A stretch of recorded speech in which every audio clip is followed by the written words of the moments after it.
Good morning students. Vivekananda senior secondary school Tonk से विषय विज्ञान कक्षा 6 के लिए आज हमारा जो चैप्टर चल रहा है गति एवं दूरियां का मापन, इसके अंतर्गत हम आज जो पेज नंबर 95 से हमने शुरू किया था वो आगे निरंतर बढ़ता हुआ पेज नंबर 99 पर आ गया है। लंबाई की यथार्थ परिशुद्ध माप। आज हमारा जो चलेगा वो ये चलेगा लंबाई की यथार्थ परिशुद्ध माप। आपने दैनिक जीवन में हम विविध प्रकार की मापक युक्तियों का उपयोग करते हैं। लंबाई मापने के लिए हम मीटर पैमाने का उपयोग करते हैं। दर्जी मापक फीते का उपयोग करता है, जबकि कपड़े का व्यापारी मीटर छड़ काम में लाते हैं। किसी वस्तु की लंबाई मापने के लिए किसी उपयुक्त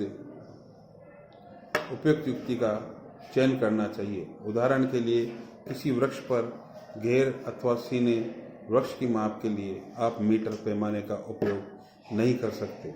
ऐसी मापों के लिए मापक फीता अधिक सुविधाजनक होता है। छोटी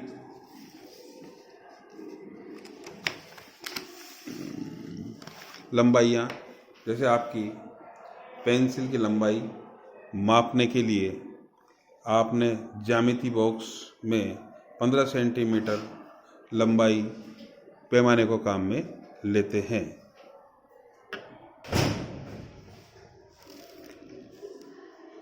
लंबाई मापते समय हमें निम्नलिखित सावधानियां बरतने की आवश्यकता है। चित्र 10.7 में दिखाए अनुसार पैमाने के वस्तु के संपर्क में इसकी लंबाई के अनुदिश रखिए।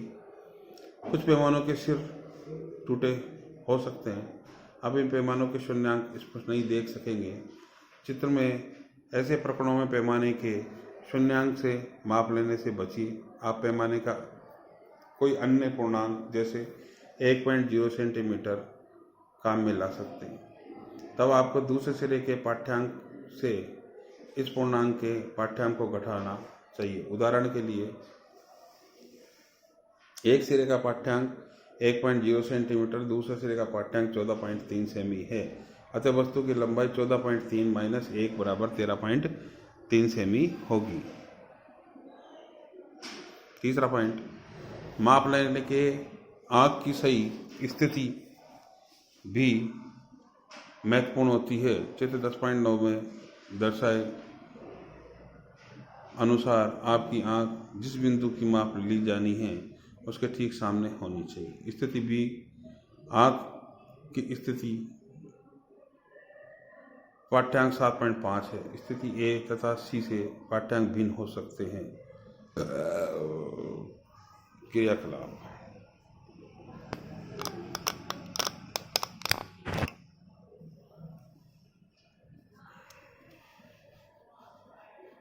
अपने सहपाठी की ऊंचाई पहले बालिश और फिर मीटर पैमाने का उपयोग करके मापिए।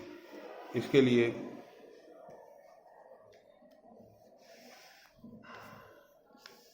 अपने सहपाठी को दीवार के साथ पीठ रख करके खड़ा होने के लिए कहिए। उसके सिर से ठीक ऊपर दीवार पर एक चिन्ह अंकित कीजिए। अब फर्श से दीवार पर बने इस चिन्ह तक की दूरी पहले अपने बालिश से और फिर मीटर में पैमाने की से मापिए। अन्य सभी विद्यार्थियों से इस लंबाई को इसी प्रकार मापने के लिए कहिए। सभी प्रेक्षण सारणी 10.3 में लिखिए। विभिन्न विद्यार्थियों के द्वारा प्राप्त परिणामों का ध्यान से अध्ययन कीजिए। कॉलम 2 में परिणाम एक दूसरे से भिन्न हो सकते हैं क्योंकि विद्यार्थियों के बालिशों की लंबाई एक दूसरे से भिन्न हो सकती है। अब कॉलम 3 के परिणामों को देखिए। इसमें सभी मापे मानक पैमाने द्वारा ली गई। ये परिणाम एक दूसरे से बहुत समीप हो सकते हैं, परंतु क्या वे एक दूसरे से के ठीक बराबर है? यदि नहीं तो आपके विचार से यह अंतर क्यों है? आखिर सभी एक ही पैमाने का उपयोग कर रहे हैं, भिन्न भिन्न बालिशों का उपयोग तो कर नहीं रहे। यह अंतर प्रेक्षण लेने में होने वाली छोटी त्रुटियों के कारण हो सकता है। मापन की त्रुटियों को जानने और व्यवहार में लाने के महत्व के बारे में उच्च कक्षाओं में सीखेंगे। किसी वक्र रेखा की लंबाई मापना। किसी वक्र रेखा की लंबाई सीधे ही मीटर मापने का उपयोग करके नहीं माप सकते। वक्र रेखा की लंबाई मापने के लिए हम धागे का उपयोग कर सकते हैं।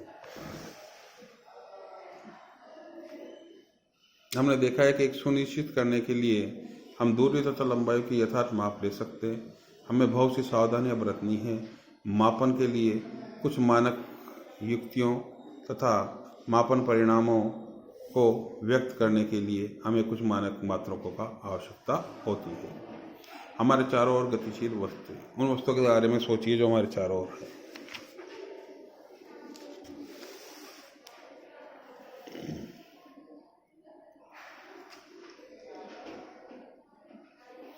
सूची में स्कूल का बस्ता, मच्छर, मेज, कुर्सियों पर बैठे व्यक्ति, इधर उधर जाते लोग आदि हो सकते हैं।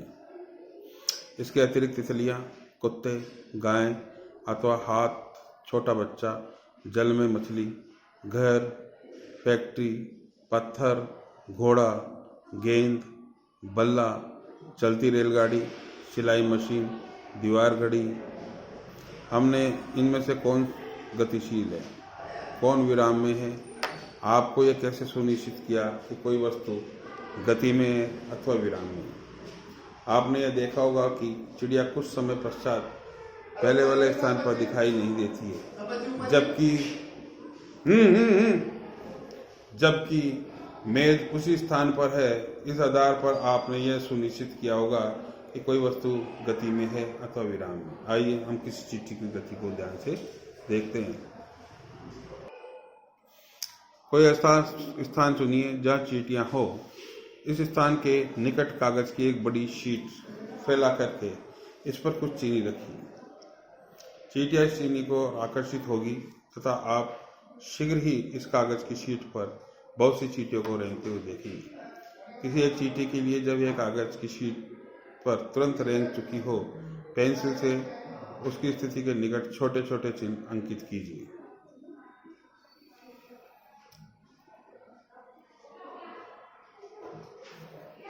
कागज पर रेंगती जाए, आप इसको स्थितियों पर चिन्ह अंकित करते जाइए। कुछ समय के पश्चात कागज की शीट को इधर उधर हिला करके इस पर से चीनी एवं चींटियां हटा दीजिए। उन विभिन्न बिंदुओं जिन्हें आपने कागज पर अंकित किया था को तीरों द्वारा जोड़ करके चींटी की गति को दिशा दर्शाइए। वह हर बिंदु जिसे आपने अंकित किया है कुछ सेकंड के समय अंतराल में चींटी से ने कहाँ गति की को दर्शाया है।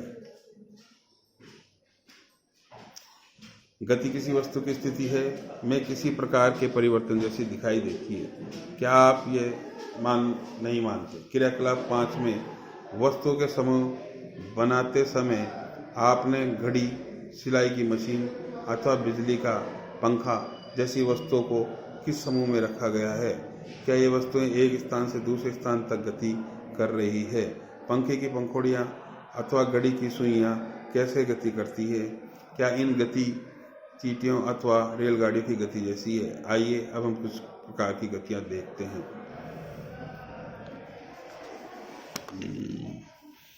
गति के प्रकार।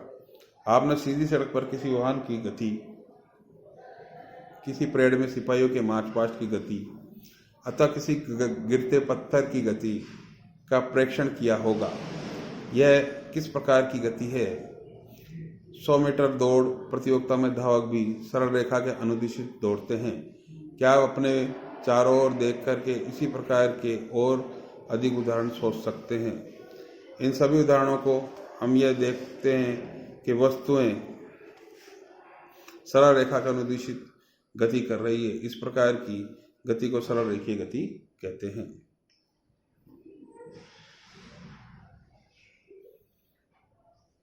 एक पत्थर लीजिए, इसमें एक धागा बांधिए तथा अपने हाथ से तेजी से घुमाइए। पत्थर की गति को ध्यान से देखिए। हम देखते हैं कि पत्थर वृत्तीय पथ के अनुदिशित गति कर रहा है। गति एवं दूरियों का मापन। इस गति में पत्थर भी की आपके हाथ से दूरी समान रहती है। इस प्रकार की गति को वर्तुल गति कहते हैं। बिजली के पंखे की पंखुड़ियों पर अंकित किसी चिन्ह की गति, किसी घड़ी के सेकंड की सुई की गति वर्तुल गति के उदाहरण है। बिजली का पंखा अथवा घड़ी स्वयं एक स्थान से दूसरे स्थान तक गति नहीं कर रहे हैं, परंतु पंखे की पंखुड़ियाँ घूर्णन करती है तथा ऐसा ही घड़ी की सुइयाँ भी करती है। यदि हम पंखे की पंखुड़ियाँ अथवा घड़ी की सुइयों पर कहीं किसी प्रकार का कोई चिन्ह अंकित कर दें तो घूर्णन करते समय भी पंखे अथवा घड़ी के केंद्र से इस चिन्ह को दूरी समान रहेगी। कुछ प्रकरणों में कोई वस्तु एक निश्चित समय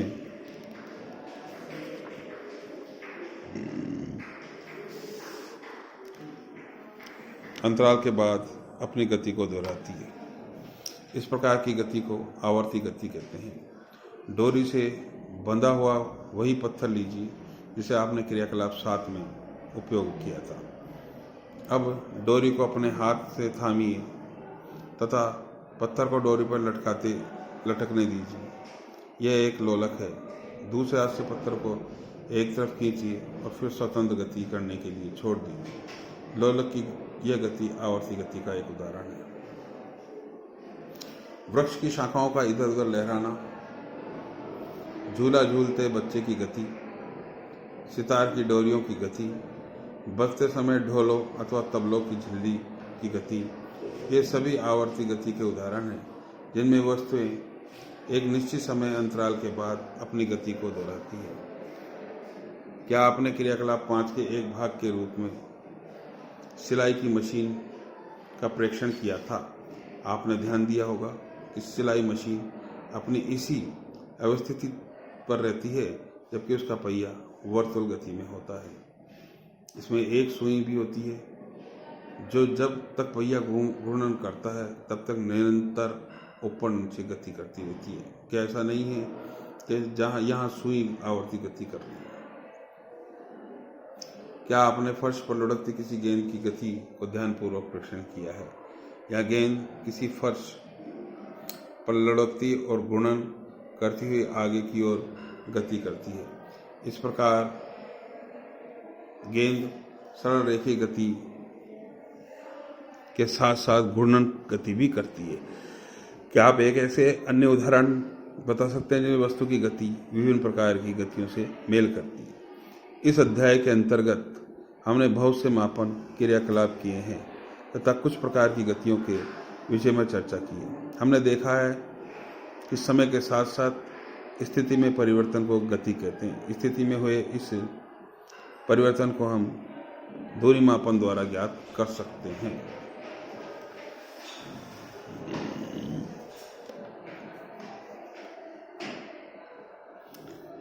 इससे हमें यह जानकारी मिलती है कि कोई वस्तु कितनी धीमी अथवा तीव्र गति कर रही हो। फर्श पर घोंघे का रेंगना, तितली का एक पुष्प के से दूसरे पुष्प पर मंडराना, नदी का प्रवाहित होना, वायुयान का वायु में ऊंचाइयों पर उड़ना, पृथ्वी के परितः चंद्रमा अथवा चंद्रमा द्वारा गति करना, हमारे शरीर में रुधिर का परिसंचरण आदि सभी उदाहरण हमारे चारों ओर अनेक स्थानों पर होने वाली गतियों को दर्शाते हैं। वर्तुल गति शब्द जो हैं हमारे दूरी मापन गति, आवर्ती गति, सरल रेखीय गति और मात्रक, ऐसा ही जिसे बोलते हैं मापन के मात्रक।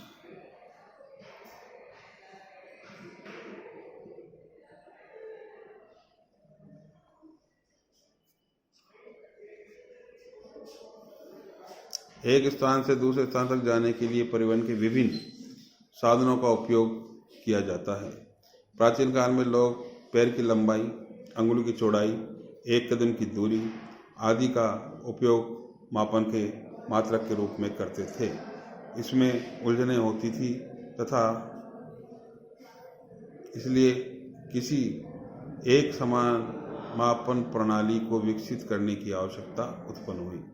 अब हम मात्रकों की अंतर्राष्ट्रीय प्रणाली ऐसा ही उपयोग करते हैं। इसे समस्त संसार में मान्यता है। ऐसा ही मात्रकों की लंबाई का मानक मात्रक मीटर है।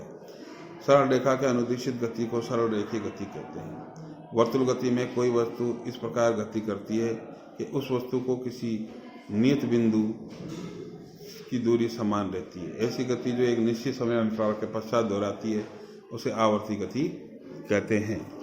इस प्रकार से बच्चों, आज का हमारा ये चैप्टर समाप्त हुआ। इस चैप्टर के अंतर्गत आए वाले सभी 10 प्रश्न जो आपके सामने हैं, इन 10 प्रश्नों को आपको करना है। आपकी विज्ञान की जो पुस्तक है, अभ्यास पुस्तिका है, उसके अंतर्गत आपको इसको करना है। होमवर्क आपको अवश्य कराना है और आपको इसको चेक कराने के लिए विद्यालय में आना है। इसके बाद बच्चों, मैं आपको बता दूं कि ये होमवर्क की कॉपियां हमारे पास रखेंगे और आपको बाजार से, अशोक पुस्तक मंदिर से डेस्क वर्क टाइप की वो खरीदनी है आपको, वो लेनी है आपको। धन्यवाद।